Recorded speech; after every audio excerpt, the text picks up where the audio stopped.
Hi everyone, and welcome to our webinar on creating the perfect balance of auction items for your event. My name is Ben Crook. I'm the Global Head of Operations and Procurement, and I'm joined by the lovely Charlie Wells, who is their Global Item Manager. Hi everyone.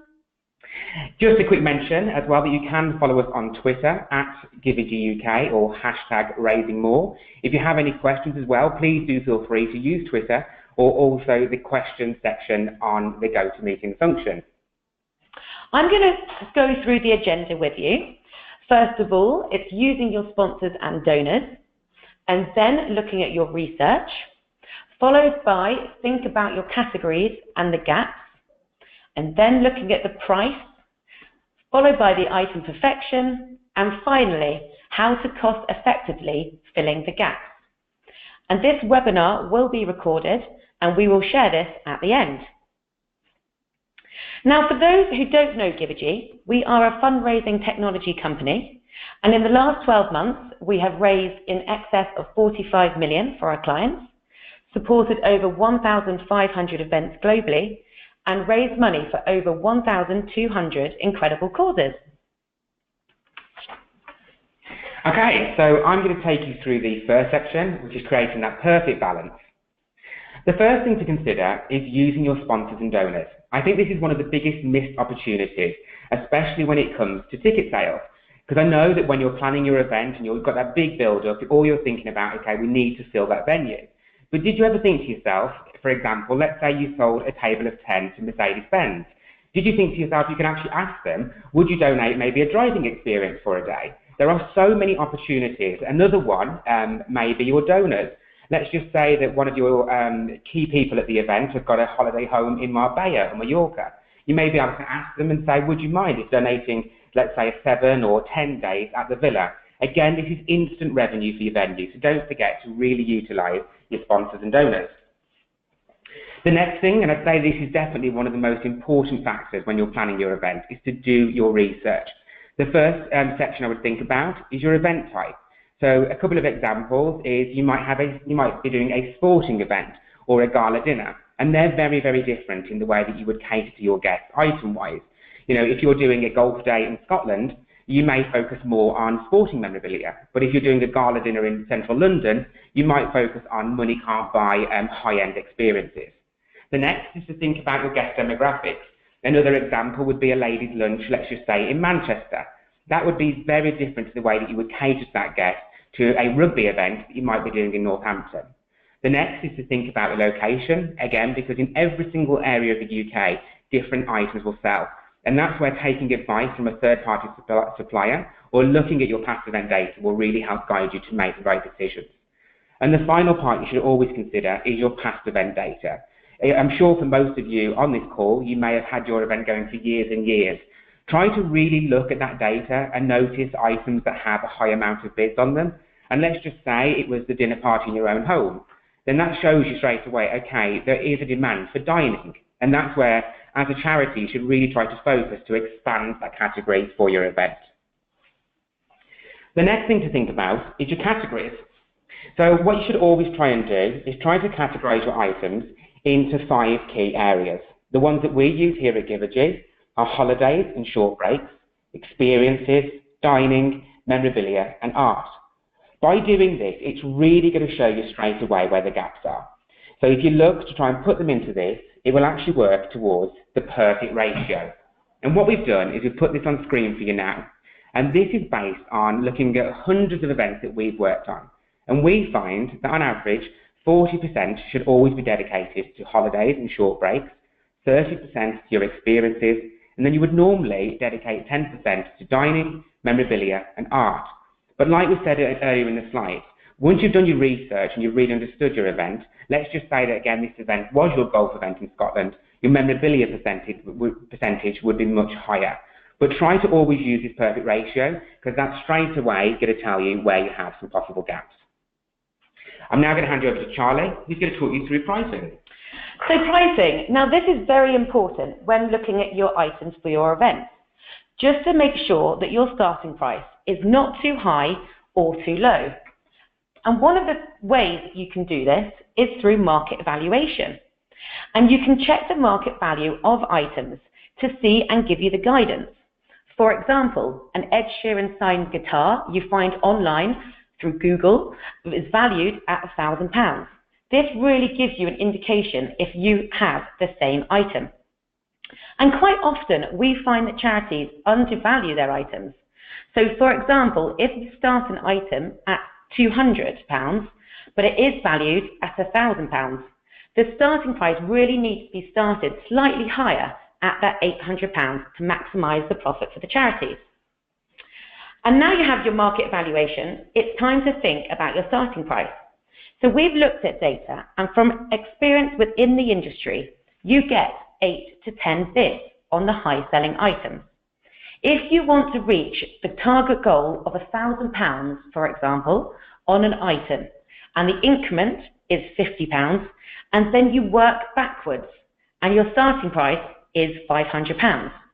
So in essence, it is simply working backwards to get to that starting price. And the increment side of it. So what is an increment? Now this is a figure that is decided to increase one bid to the next. It is best to categorize all items into the cheaper ones, the mid-range, and the more expensive. So then the correct increment can be worked out. So what we do is we have £100 to £300 starting items. We have an increment of £25. £600 to £900, the increment is £75. And then £1,000 to £2,000 starting price, the increment is £100.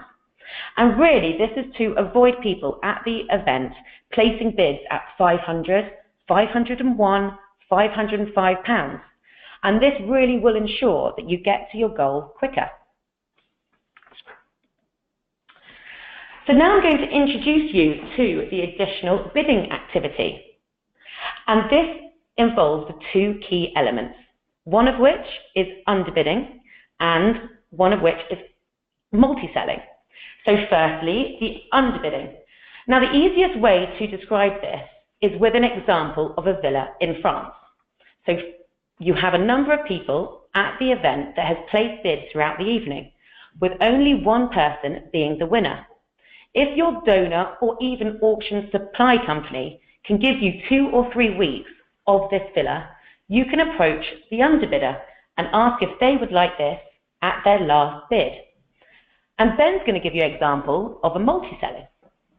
Okay, so if you imagine at your event, you've got your live auctioneer on stage, and they're selling, in this example, a beautiful villa in Bali, so up to 10 guests. The bidding is going really, really well, and he's got a bid at 3,000, he's got another at 3,100, and another at 3,200. Now, what you would try to do is to coach the auctioneer, because what he may be able to say at this point is, I've got some great news, guys. I've actually been able to procure another lot. Would the two current bidders be happy to take this lot if we sold this at 3,000? Sold. What's actually happening is the guests are agreeing to it face to face, they know what's happening, and obviously the guests wanted to go on that holiday. But it's a really, really interesting activity, and it can really drive sales to your event. In that example, it just instantly made you £3,000 more. That's great, thanks Ben. I would love to go to Bali at £3,000. So do I. Now, making decisions at the event itself. There are some easy and simple things to action while you're at the event if your items are struggling to sell. So firstly, you can review the starting prices and decrease them to get the bidding happening. Secondly, you can ask your auctioneer to make announcements. And then you can relook at the increments and if needed, just reduce them to really get the bidding activity started. We're now going to move on to item perfection. Now the key tips on the item perfection guide, which we can circulate to you upon request after the webinar. So item perfection is to make sure that your items are of the highest quality and attracting people to bid. Now one way of doing this is to make sure that the content, so the descriptions include everything your guests would like to know.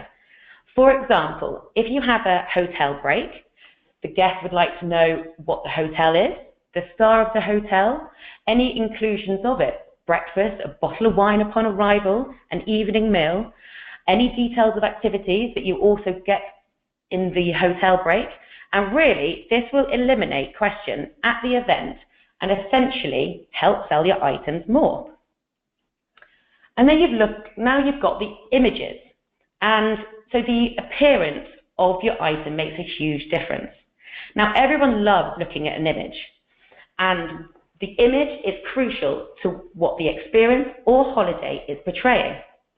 Now here at Givergy, we use a collage of the image.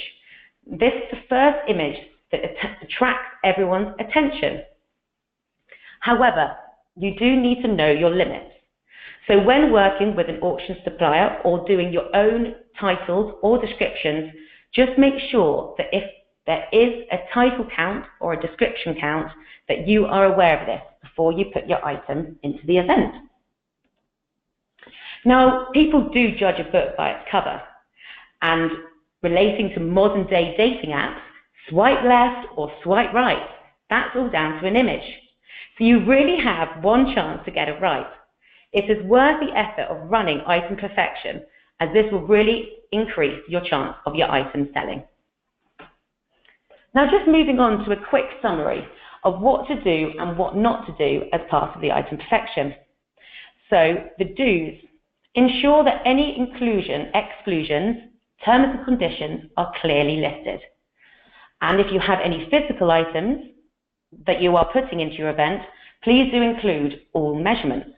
For example, a messy shirt going onto your wall, I would love to know the dimensions of it. So do not please put any item into the event without proofreading it. Spelling mistakes are crucial.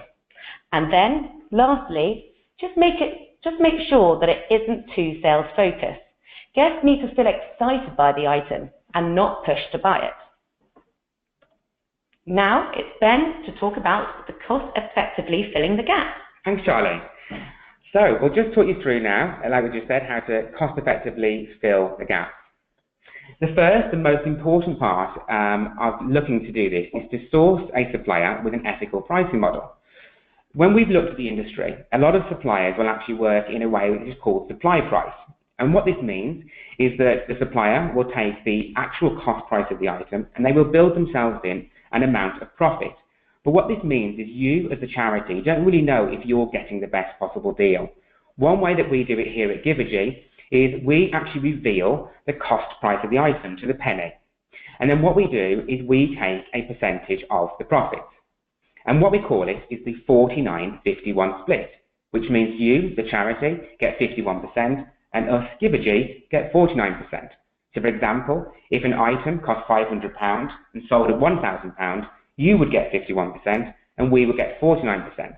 But what we've done to make sure that it's really ethical and that we don't take excessive amounts from an item is we've introduced what's called the margin cap system. And what this simply means is that we will put a cap on each item. So in this one, we'll say that the cap was 250.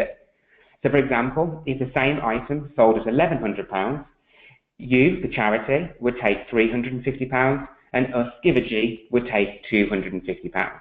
So it's important that when you're looking at all of the third-party suppliers, is to really break this down and really make sure that you are getting the best possible deal. Once you've understood the pricing model, the next thing that I highly recommend you do is do a comparison. Create a spreadsheet, look at maybe 10 or 15 key items and compare them against all the different suppliers. And what's most important to you, the charity, is to ensure that your charity profit is as high as possible. So when you're looking at that, contact multiple suppliers, make sure you note them all down, and then, like I said, challenge them on what is the cost price, how much is that product really, really worth.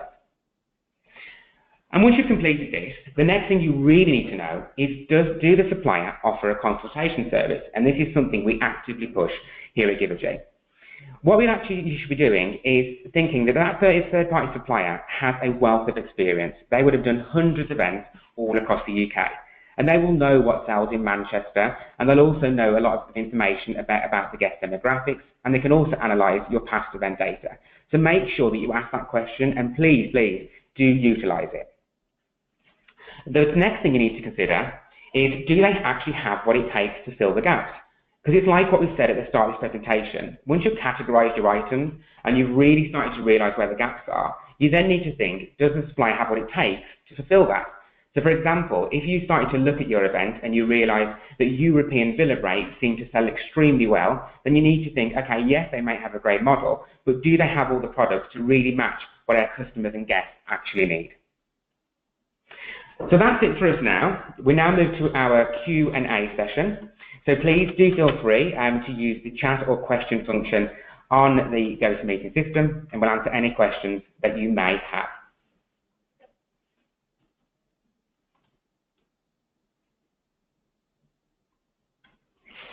So we've just got our first question through. So the first question is, in regards to multi-selling, how would you advise I approach my major donors with that concept? A really simple example for this one would be, let's just say you were a private school and one of the parents wanted to donate a week's stay in one of their villas. It's really simple to just be a little bit direct and say, that's so fantastic, thank you so much for that kind donation, but I just wanted to check, is that just for 1 week, or would you be happy if it did sell 2 or 3 times to be able to donate that? That's the same as your sponsors. Like we said at the start of this session, if you approach Mercedes-Benz, just asking the question, are you okay if we sell that more than once? You're not actually asking them in a way, you're doing it indirectly, and that can be really, really easy to do.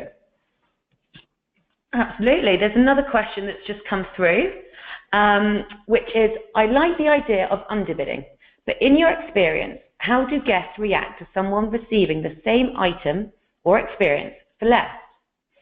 So we actually find at the events themselves that people are very charitable. So when they are in the underbidding, and underbidding is happening, we do it extremely discreetly.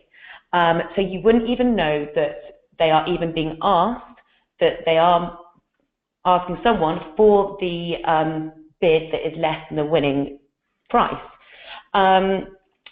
Alternatively, we do have some clients that may want the underbidder to match the winning bidder, which we do also do, but we do find in our experience that the underbidding does work better. Wouldn't you say that, Ben? Yeah, absolutely. I've seen so many events that have done additional bidding activity, and when you look at the results, when it's actually done in the fashion of a real underbid, it's massively successful. But when you price match, it can be quite a challenge as well, because the risk is you don't want the original bidder to pull out of the item, and it can sometimes lose exclusivity.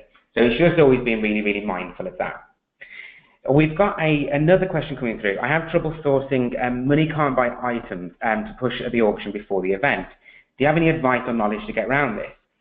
Absolutely. I think one thing to do is to try and challenge your auction provider, because I've worked with hundreds of charities who want to send out a communication pre-event to say, guys, get ready for the auction and get really excited.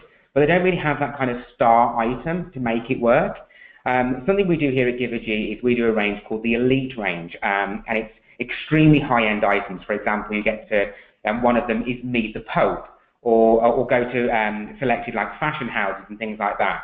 A lot of auction suppliers may be able to offer these, but by procuring that lot, it's great when you say, guys, 2 weeks ago to the auction, we're now going live, and our start price is, in this example, I know it's a bit crazy, Meet the Pope. You got another question? Oh yeah, I've heard a pre-event online auction can help push bids at the actual event. What are your thoughts?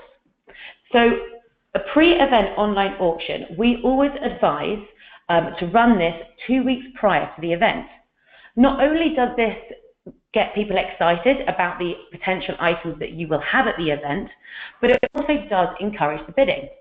And actually, down to research, there's 20 to 30% of people that if you launch an online event 2 weeks before, and you do it on a Sunday, people are relaxing at home, and it's like online shopping, that they will have a look at the pre-event online auction, and possibly that's where you get the bids in. Fab. So I've got another question come through. It says, do you have a recommendation of double-checking values of items other than on Google? For example, a signed football shirt. I think the key one to use here is if you are using a third-party supplier, is to ask them, because like at Givergy, myself and Charlie, we've probably got between us 10 years experience in this industry, so we know about the Ronaldo shirts, the Messi shirts. We actually know generally what they will sell at, and we also know what the average sale rate is by each region within the UK as well. So that's where, again, if you're ever struggling with this, I would definitely use that wealth of experience as your backup. But Google will give you an indication, but sometimes, speaking to the people in the UK who are actually selling these items every day is probably your quickest route. And we'll just wait a couple of minutes until we have another question or two to come through.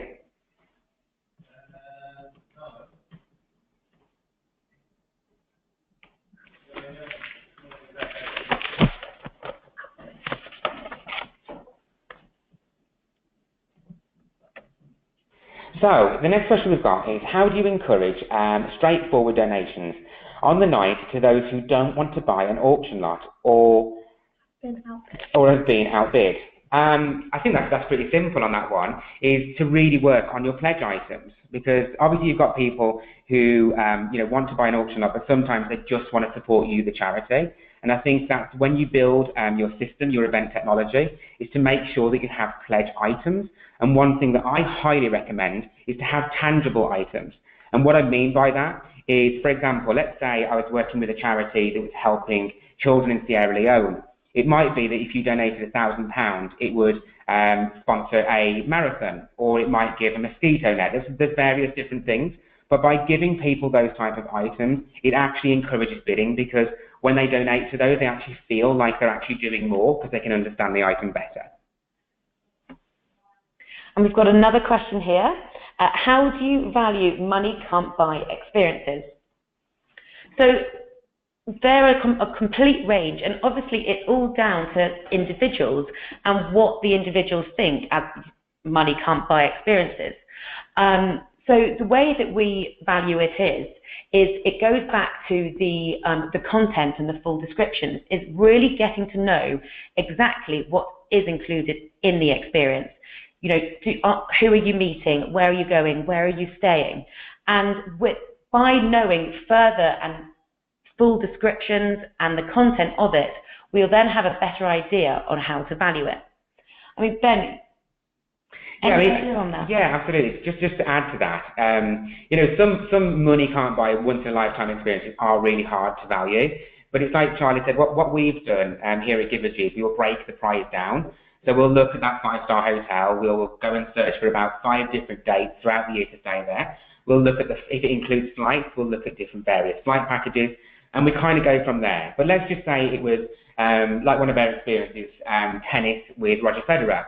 It's very, very hard to value his time, but what we do is we also speak directly to suppliers that we work with, and we take advice from them to try and gain an understanding of it at a reasonable price.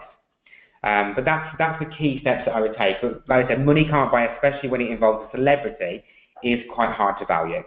Absolutely. Okay, so I think that is all of the questions that we have today. So for myself and Charlie, we'd like to say a massive thank you for listening to our webinar. And I just want to remind you, if you would like to get any of the handouts, like we talked about the item perfection range, please do email us at auctionitems@givergy.com. And I know what you've all been waiting to hear as well is about the prize draw for 2 tickets to the O2 to see Emily Sandé. We will be announcing this after the webinar once we've wrapped everything up. So thank you again, and we hope you've enjoyed the session. Thank you.